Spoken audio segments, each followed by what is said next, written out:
Yo, what's up? It's P.SO, and this is Nerd Era, where nerd culture reigns supreme.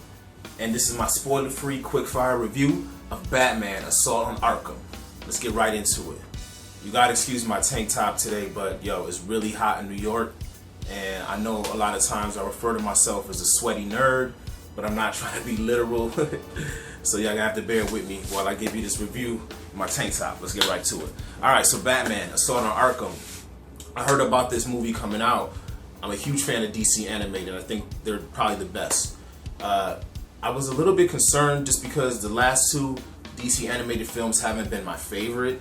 I'm talking about Son of Batman and Justice League War.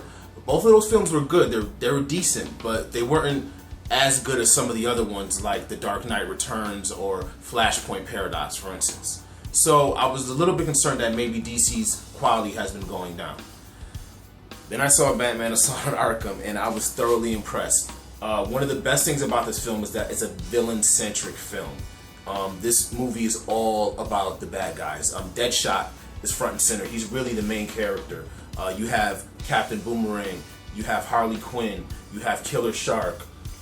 It's really, really interesting how they use the villains in this film. There's really no protagonist or antagonist in this because you have different parties kind of fighting for control. You have Amanda Weller, you have the Suicide Squad, you have Batman, and you have the Joker. And it's like these four parties are kind of like fighting each other in this film, and it's just done very well because you almost don't know who to root for. Like at some points you're kind of like rooting against Batman, and at some points you're kind of rooting for the Joker, and other times you're rooting for Deadshot. Like it's really cool like how they use all the different characters in the film. I was really into that.